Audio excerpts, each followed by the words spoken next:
looks like it's settling in terms of the number of attendees, so I'm going to get us started. Thank you, all of my fellow Portlanders, for being here today to learn about our budget. Today is the sort of unofficial start of our budget process with the community forum, which is what we are gathered here for today. And I'm going to be your host and carry most of the presentation. I'm Javier Beltano. I'm the superintendent of schools here in Portland, and I am looking forward to the opportunity to talk to you about what will be my sixth budget here in Portland. Great. Good evening, everyone, again. My name is Javier Beltano. I'm the superintendent of the Portland Public Schools, and I'm very happy to be here tonight with you, with members of our Portland Public Schools team. I think you met some of our interpreters who are here with us tonight, helping to make sure that this presentation is accessible to all members of our community. And also with us are several members of my cabinet, Assistant Superintendent Aaron Townsend, Assistant Superintendent Malia Nally, our Finance Director, Executive Director for Budget and Finance, Kathy Winchenbach, and Grace Valenzuela, our Executive Director of Communications and Community Partnerships.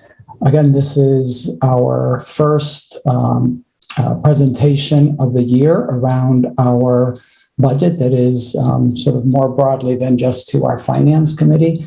So looking forward to sharing with you a little bit about our budget. Like every year, we have a theme for our budget, and this year's theme is keeping the focus on teaching and learning. And I'll be talking about that throughout the presentation tonight. So just a little bit about our agenda. We have about an hour today.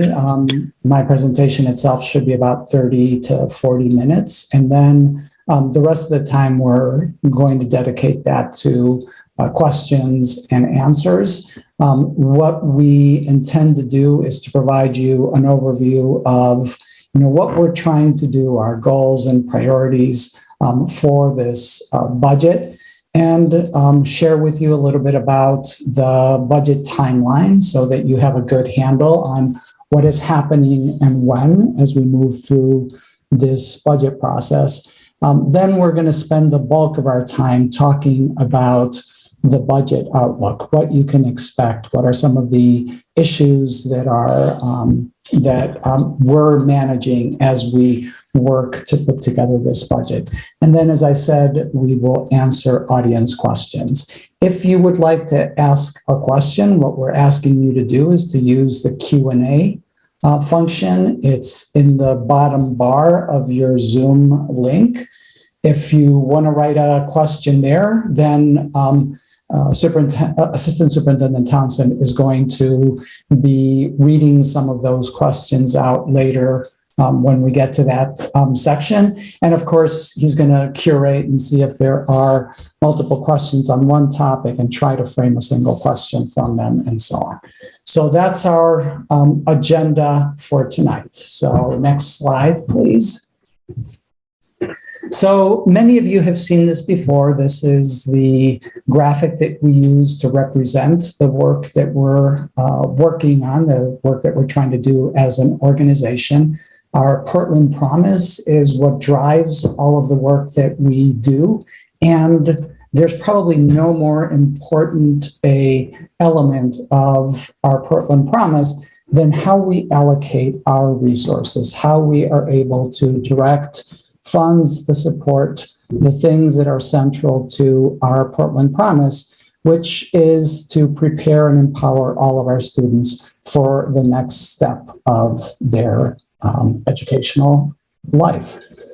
So the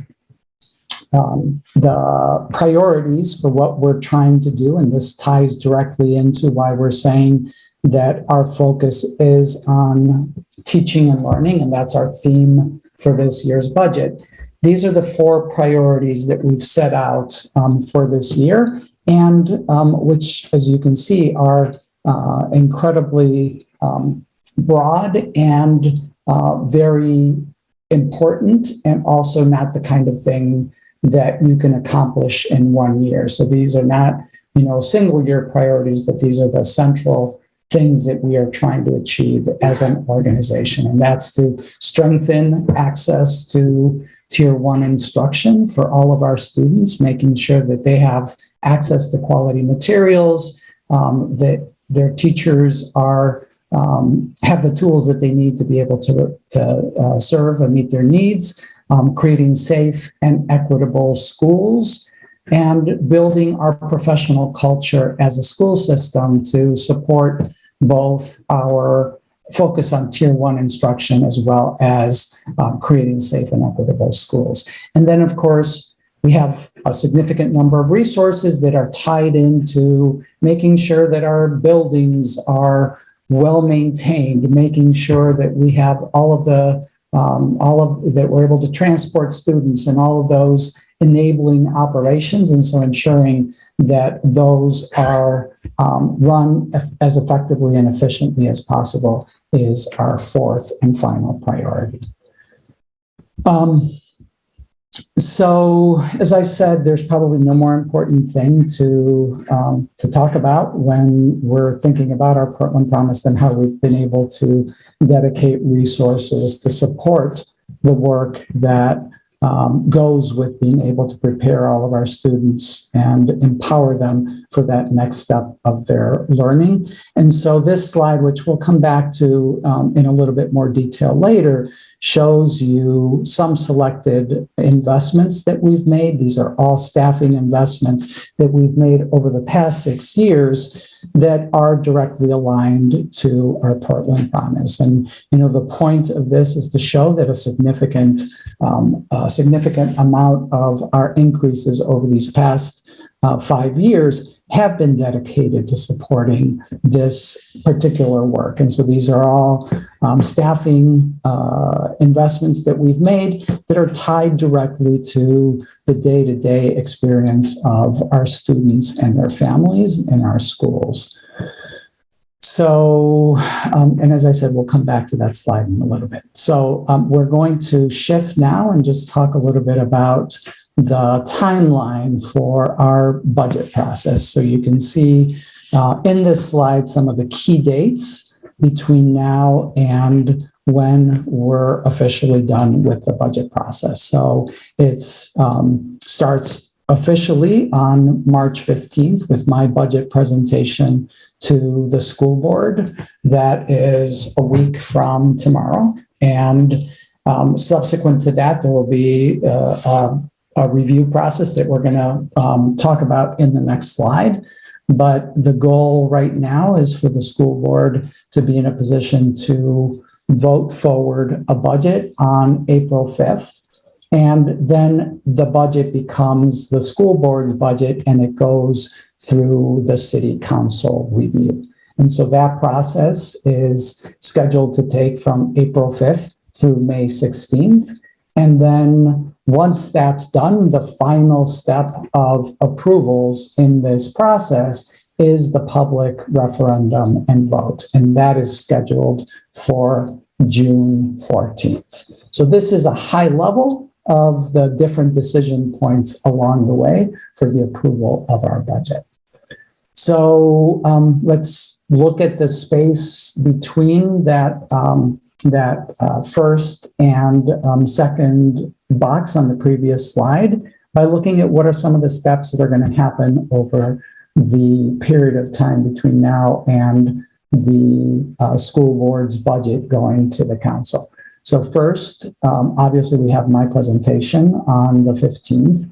The board's finance committee is scheduled to have 2 different opportunities to engage with that budget. The first one tends to be one where there's a lot of questions asked. The second one, we bring back answers, and there's also an opportunity for the public to be able to weigh in on the budget as it stands at that point. The goal is on the 21st for the school board's finance committee to advance a budget that is then going to the larger school board.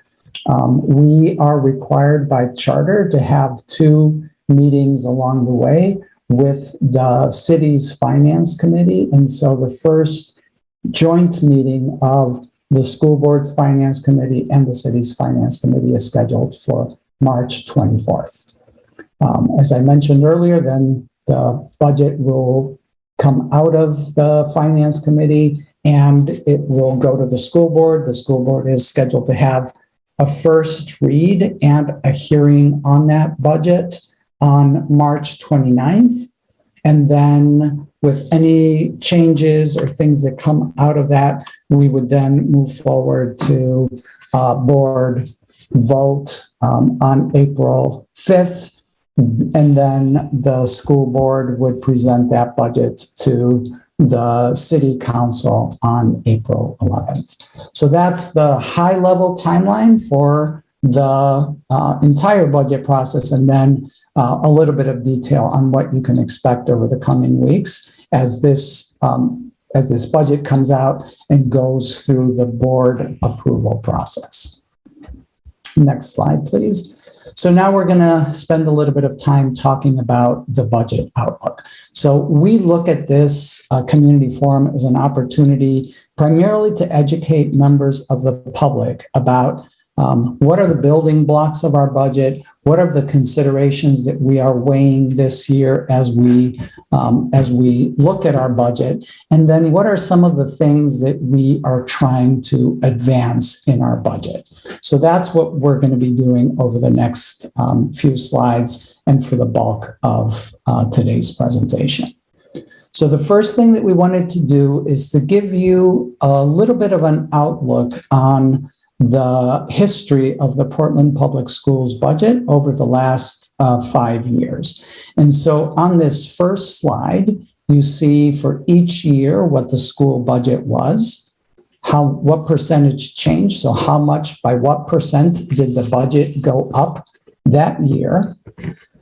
We also show you the school tax rate. So that's, the rate at which our community is supporting the budget for the Portland Public Schools, and then how much of a change that was over the previous year. So that's what you see in that first table. And then you have another table next to it that just shows you the overall tax rate. So that shows you what the tax rate was for the city of Portland. So that's both the school district and the city's combined tax rate. And then it shows you, as we did for the school tax rate change, what the overall change was in the tax rate for that particular year. Next slide, please. So we wanted to also show you that the percentage of the budget that is made up by each of those 2 components, so the school and the city, hasn't really changed dramatically over these 5 years.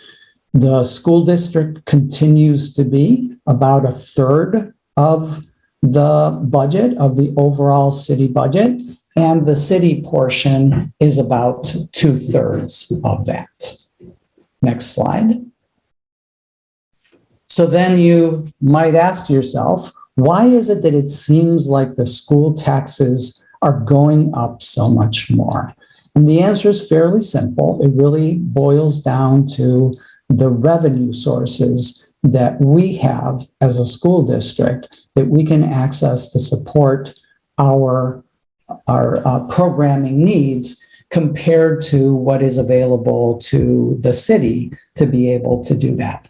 So the city has access to multiple sources that include things like the fees that they collect from different buildings and from parking and things along those lines. They have multiple tax sources. They also have return on investments that they've made. They have, also state taxes and state revenue. And, the school district is limited to essentially two different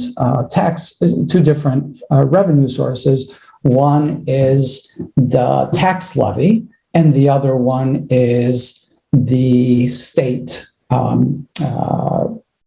contribution to our to education. And so we're going to be talking about those in more detail as we go through. And we're going to start by talking a little bit about the tax levy. So here you can see the percentage of the city's budget that comes from local property taxes, roughly a third of the city's budget, and compare that to the school district's budget. Can you, thank you. And then compare that to the school district's budget, where it is roughly 4/5 of our budget, roughly 80%.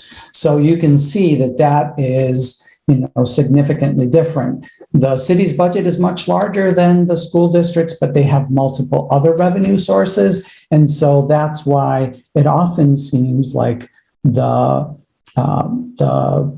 tax rate for the school system is going up so much faster than it is for the city. So let's talk a little bit about that other portion of the budget, the school district budget, that other funding source that I mentioned, which is the state subsidy, the contribution that the state makes to operating our schools. And so you see here over time the percentage of the budget that is state subsidy. And you see here that last year we had a significant increase in state subsidy, but that's also because there's back in 2019, there was a shift in the budget. And so there's a note at the bottom of this that that Kathy Winchenbach, our finance director, put in there that basically says that those previous year subsidies are understated when you add in the adjustments that are reflected in last year's amount. But be it as it may, the percentage of the budget that was supported by state subsidy increased slightly last year.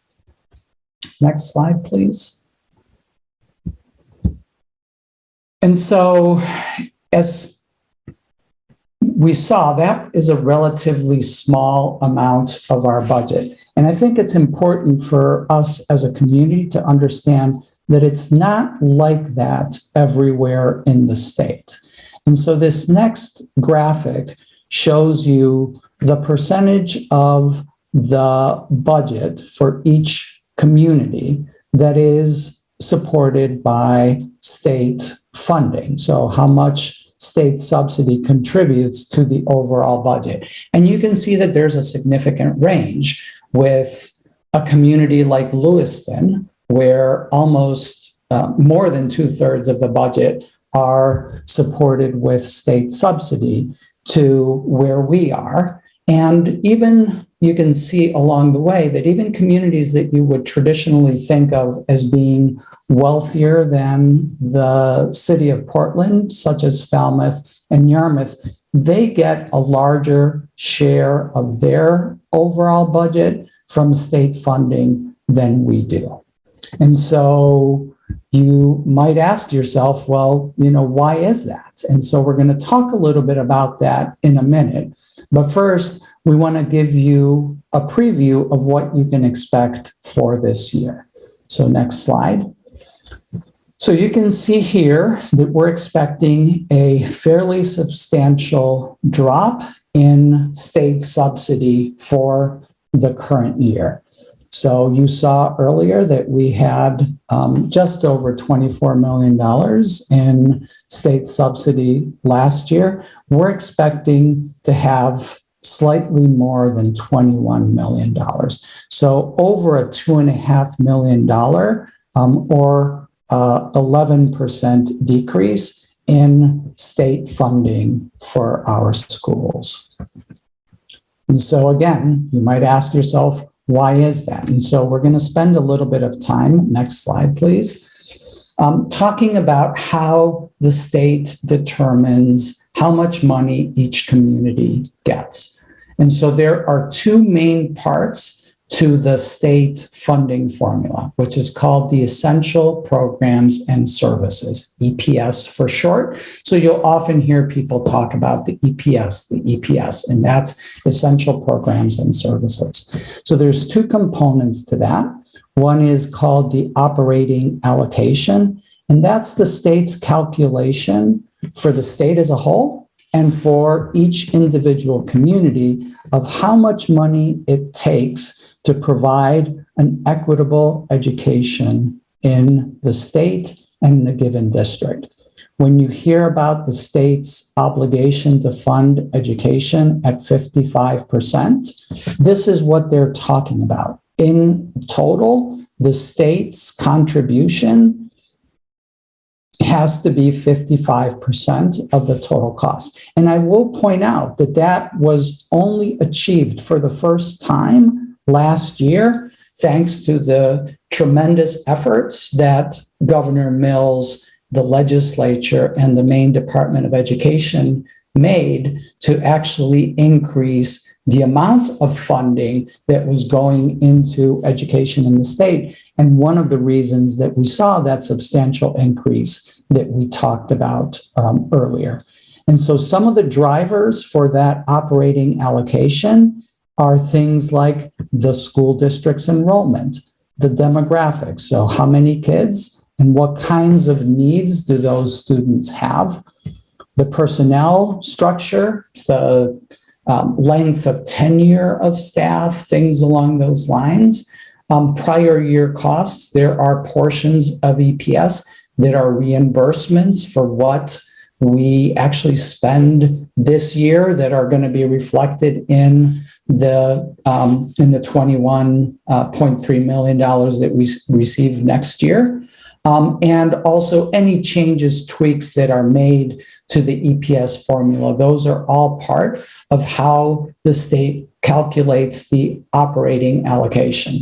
And then from that, the state says, we're going to provide this much, and your community has a responsibility to pay this much. And so that is driven by the resources that are available in the community. And so that primarily is tied into the property tax valuation for each individual community. And so here you can see how that plays out in the Portland Public Schools. The operating allocation, what we are required to spend is $92 million. We spend more than that. Most school districts do as well. And then what is the local contribution? How much are we expected to raise? And that is the second amount, that local contribution. And the difference between the two is the state subsidy. And then, as you saw in the previous slide, there are some adjustments, in this case, about $3.5 million, the bulk of which comes from how much we receive for our Career and Technical Education Center. We, Portland Public Schools, run the Regional Career and Technical Education Center for for a good portion of Cumberland County. PATHs, many of you are familiar with that. And so we receive about $3.2 million for PATHs. And so that's what makes up the total subsidy for that we expect to receive, and what our local contribution has to be. So let's talk a little bit about those pieces in turn. So first,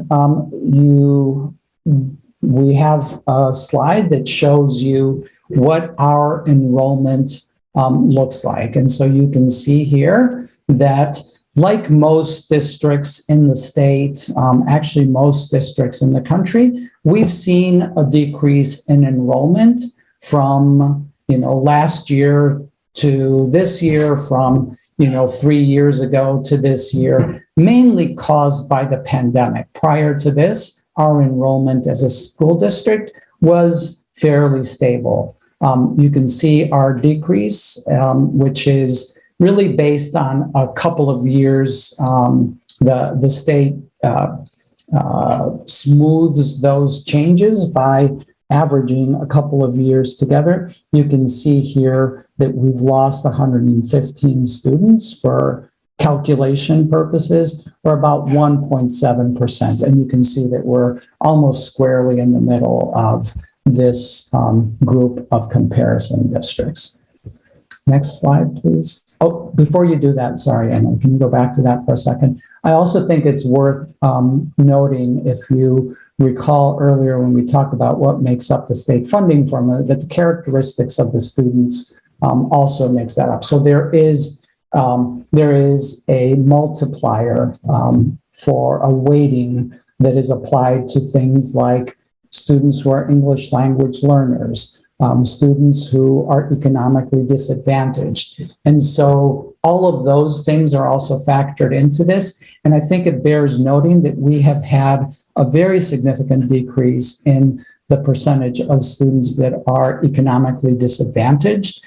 Primarily, we believe, because of the fact that during the pandemic, meals have been free to all students, regardless of whether they qualified for free and reduced lunch or didn't. And so as a result, we've had a hard time getting families to submit the substantial paperwork that's necessary to be eligible for free and reduced lunch. So we expect that once the pandemic is over and that those waivers that have been given to us by the state and federal government are no longer available, that we will see a significant increase again in our free and reduced lunch count. But right now, that's working against us when it comes to to EPS funding. Okay, now you can go to the next slide. Thank you. So the other key element that factors in, if you recall, on the local contribution side is the valuation that the state applies to each community. And that is basically the value of the combined real estate in a particular community. And Portland's, as those of you who have followed our budget for a number of years know, Portland's valuation has been increasing sharply over time. And so this table shows you the state's equalized value for the city of Portland since 2014 to last year, which is the 12.1 billion. So, a better than 50% increase in that period of time.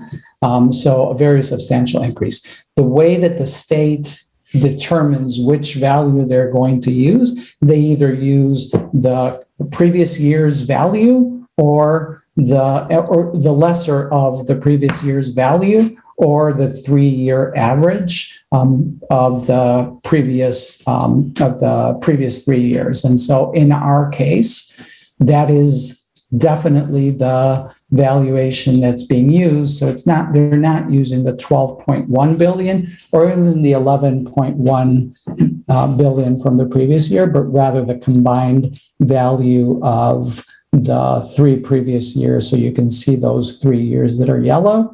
The average of that is 10.4 billion. And that's what's being used by the state to make the determination around what our local contribution is. And the local contribution is really that valuation times the state's mill rate.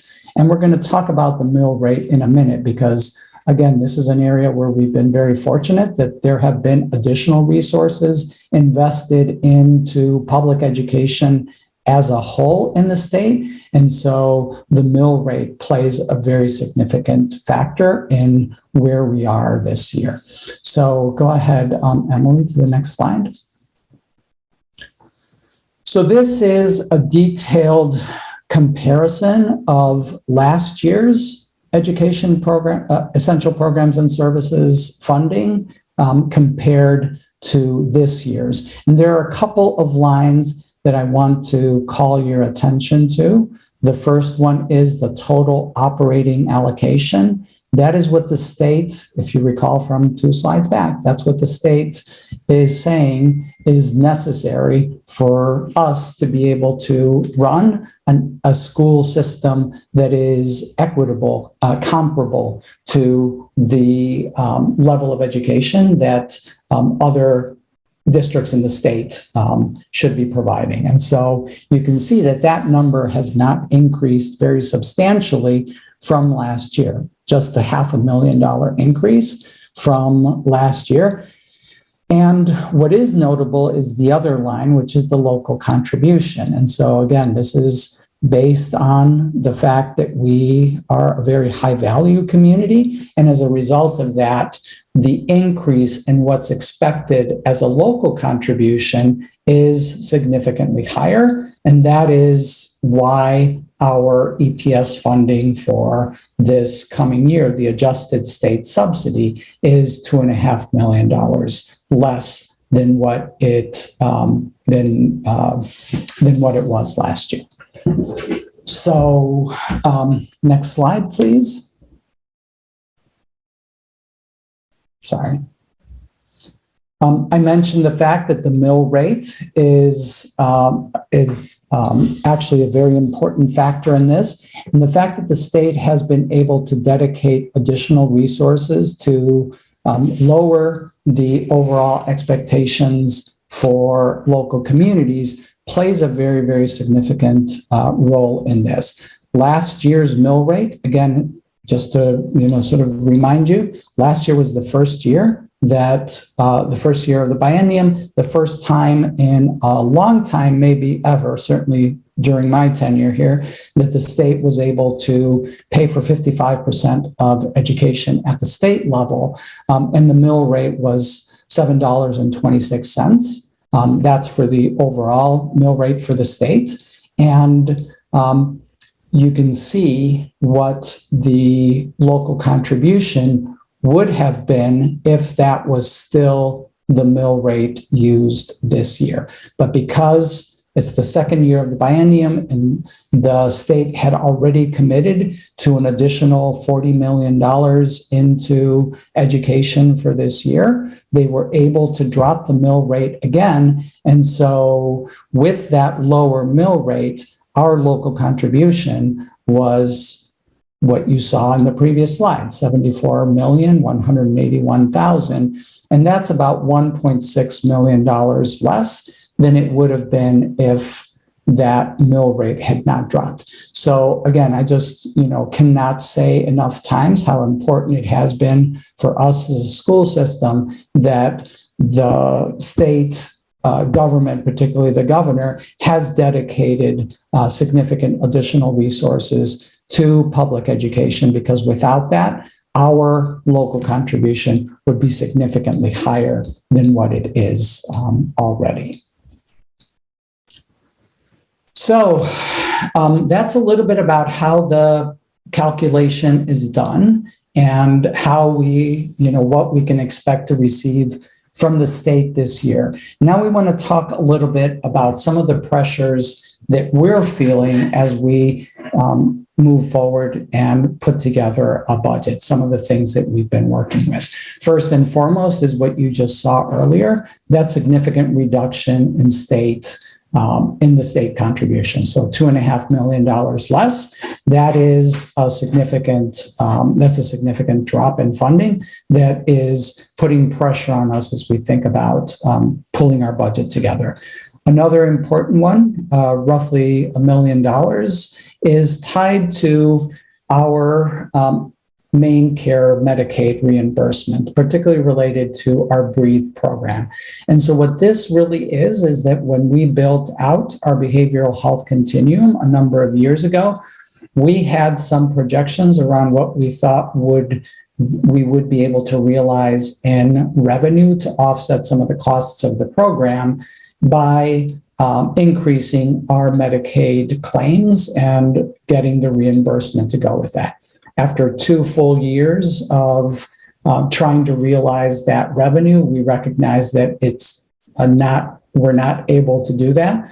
So this year's budget will not include the same projections for revenue from Medicaid because we've not been able to do that. And so that has been consistently a revenue that we've not realized, so a deficit for us in terms of revenue coming in. And then the other one is anticipated revenue shortfalls from food service. Even though all students are able to eat lunch because of eat lunch without, without being free and reduced lunch, without having to pay for it, because of some of our scheduling changes and the way that we've organized our schools, we have fewer students that are eating lunch in school. And as a result, we expect to see a shortfall in revenue for our food service program, and therefore an additional burden on local taxpayers in order to be able to meet our expectations in that area. Next slide, Emily. So some of the other pressures, these are on the expenditure side, are, driven by a number of things. And so, first is the cost of services, which is expected to increase primarily as a result of costs that are being passed on to us from our vendors in different areas. So most of you know this, the consumer price index for this past year is north of 7%. So it's a very substantial increase in the cost of consumer goods. So we're going to see those pressures reflected in our budget as well. So some of the things that are causing that are increases in dues and fees, licenses, and commodities as well. So services and commodities. And then we're also seeing an increase in the charges that are passed on to us by the city as part of their also grappling with some of those increases in and pressures that they feel in the budget. So things like our field maintenance costs, our snow removal, our contract for HVAC and chargebacks for finance and things along those lines. Those are increasing, and so that will be reflected in our budget. Obviously, utilities are expected to escalate, particularly natural gas. And also, we expect an increase in our insurance premiums. We don't have our health insurance premium quote yet, but we've seen our other quotes for facilities and for liability and things along those lines that have increased substantially. So we will need to build in a significant buffer for our insurance, our health insurance benefits as well. We obviously have staffing pressures, as does every organization in America at this time.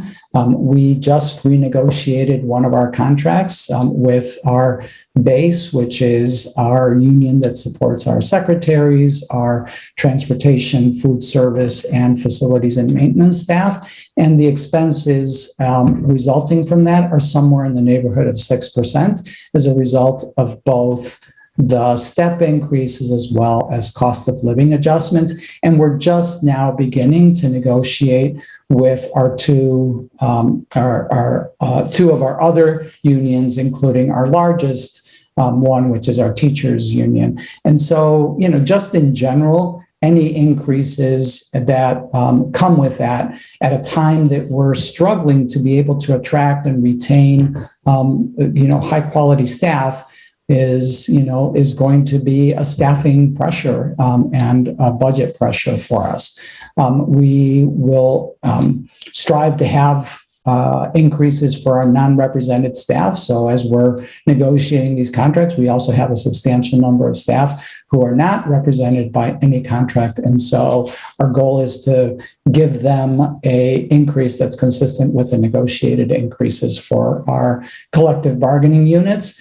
And then, like everyone in, with like most organizations, we've experienced staffing shortages in lots of areas. And so that's pushed us to have to outsource services that we traditionally ran internally, things like transportation. We have a significant increase in contracted transportation routes. We've had to contract for maintenance of our facilities, and even in some of our central functions in HR and finance and so on, we've had to outsource staffing to be able to fill key needs. So those we expect will continue and are putting pressure on our budget. And last but not least, back in 2017, the voters in Portland approved a referendum to renovate our 4 oldest and least updated elementary schools. And so those renovations are progressing. And as we make those renovations, we need to bond accordingly to be able to support the construction schedule. And so as those bonds are starting to kick in, we see a substantial increase in our expected debt service for this coming year. Next slide, thank you. So now we're going to go into what it means to advance the Portland Promise while keeping a focus on teaching and learning. And so here I'm going to go back again to the next slide, which you saw earlier, and is this look at how we've been prioritizing our spending over these past few years. And so these are the kinds of things that we've invested in, things like social workers and mental health, behavioral health supports, supporting the folks that enable us to be able to work closely with all segments of our community, regardless of their language, their native language. We've been able to increase our pre-kindergarten programs and are on a steady pace to achieve what we call universal access to pre-kindergarten for 4-year-olds. And we've also invested in youth development and folks that work with our students to make their experiences everything that they can be, and particularly to give them opportunities to engage in the larger world in ways that they otherwise would not be able to do that. And then we've also seen significant increases in our staffing to support our students whose first language is not English. And so you can see that over these 5 budget years, we've almost doubled the amount of money that we spend on those particular areas. There are other things that we've also invested in, that are tied directly to our curriculum work, to building the infrastructure to be able to do that as a school district that are not represented here. For those who followed our budget last year, we've also made a commitment to ensuring that we diversify our workforce. And so there's money that we've dedicated to being able to create pathways for our Black, Indigenous, people of color in our organization to be able to, to have ed techs become teachers, teachers become principals, and so on. So those are the kinds of things that we think about when we talk about keeping our focus on teaching and learning, and as we have grappled with this year's budget. And so over the past couple of months, for those who attend our board meetings regularly, you've seen these slides that I'm going to be going through, which highlight some of the key areas where we would like to be able to make investments that continue to move us towards achieving the Portland Promise. And so one of them, of course, is our focus on pre-kindergarten. So these are some of the things that we highlighted in our presentations to the board would be necessary for us to be able to continue that. So continue the expansion and build the supports that are necessary for us to be able to have the high quality programming that we want, including beginning to advance proposal for before and after care for our pre-kindergarten students. Next slide.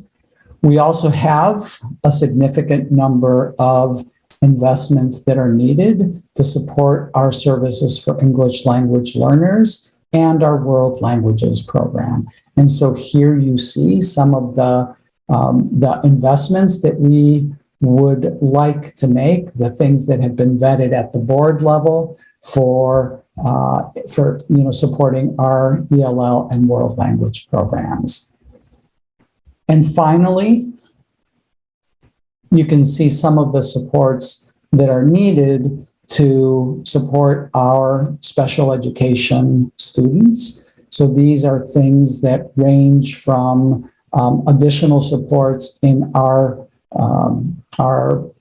district level programs to support at each, at the school and classroom level to be able to meet the needs of our students through consultation and additional services, including our nursing needs going forward. Next slide, please. And we've had a number of other requests, things in the area of curriculum for both materials and specialists, additional administrative supports at the school level, educational technicians to help advance particular services at schools, and additional social workers tied to an allocation formula that we've identified would be necessary. So those are all of the things that we know that we need. And then I wanted to sort of conclude by talking a little bit about what you can expect. So one of my priorities, and the reason that we called this budget Keeping the Focus on Teaching and Learning, is not to backslide. I want to make sure that we're able to maintain the current investment levels, the things that we have as a school district and as a community committed to doing over these past 5 years, and then to really focus on execution. These past 2 years have been incredibly challenging for all of us, our students and our staff. And so for us to really be able to focus on doing those things that we've set out to do and do them well has to be our first and foremost priority. So we do expect to have some select additions, primarily those that are tied to their own revenue sources, things that come with either a grant or with additional EPS funding are the things that we're prioritizing as additions in the budget that we're going to bring to the school board on the 15th. And then because we're not going to be able to do all of those things that you saw in those previous slides, we're going to have a lagging process, so something that follows the development of this budget for the board to engage on looking at what are the unfunded priorities that we want to support using federal funding that is available to us. So that's what I think you can expect in the budget coming out on the 15th. Kathy has been working extremely hard with our leadership team to get numbers that are consistent with those priorities. And that's what we're preparing to bring forward next week. So we're ending. And before we move to the question and answer, I just wanted to remind you what the key dates are in this overall process.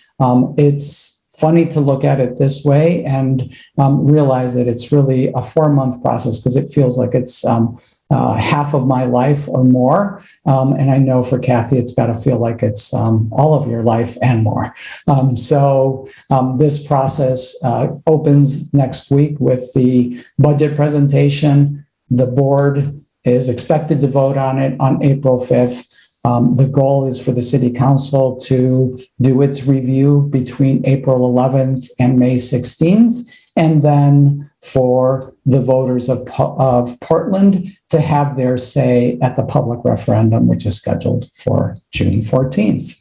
And so with that, we're going to turn to questions. And so, as I mentioned at the beginning, I'm going to ask Assistant Superintendent Townsend to ask any of the questions, and we have to ask them so that they can also be voiced over by our interpreters. So, Aaron? Great. Thank you, Superintendent. So first, there was a question about the enrollment. One, a comment about including in the budget proposal, the enrollment from the past 5 years plus next year's projected enrollment. So know that we anticipate that in the budget book. And then speaking anything, I know you spoke to the enrollment decreases, but anything more you might want to elaborate on around the projected enrollment decreases that you presented about? I don't have a lot to add to that. We did extensive presentation to the school board back in, I believe, September or October. And so that is available. And if anybody is interested in getting that, all they have to do is ask me for it. I'll be happy to send them the link to it. Great. There was a question about, are there, positions for social workers that are going to be increased given the increased need at this time? So we're still working through that. That was, as I mentioned in that last or one of the final slides, that one of the key areas that has been additional social work aligned to our allocation formula. So slide 30, Emily. I'm sorry, not 30, 29. There you go. Social work tied to our allocation formula. I don't remember off the top of my head, but I believe it's somewhere in the neighborhood of 2 or 3 social work positions that are not aligned with our allocation formula. We also have additional requests for social work from our behavioral health continuum and so on. But that's what we're still working through the details of it. So currently, one more question of why would we need more social workers if we have less students? Because the needs of our students are so much higher than they have been. There's another question on a different point around outdoor learning and wondering whether outdoor learning is considered one of the unfunded priorities, and how we are kind of taking into consideration what's been learned about the benefits of outdoor-based curriculum. Yeah, we were very fortunate to receive additional funding from the DOE just last week for a grant for innovation to support that work. So we're obviously weighing that and all of the other things that we need to fund in the budget, and we'll be bringing to the board, whether it's funded or not, a plan for looking at how to continue that direction that we've forged in the past couple of years. Right. That's all the questions at this time. Great. Well, again, I'm very grateful to the 27 attendees who are with us tonight for joining us for this. I'm very grateful to our interpreters and all of our senior team that is here. We're very much looking forward to engaging with the board beginning next Tuesday, and then subsequently with the community at large and with council as we move through this budget process. So again, thank you for being with us tonight, and have a great evening.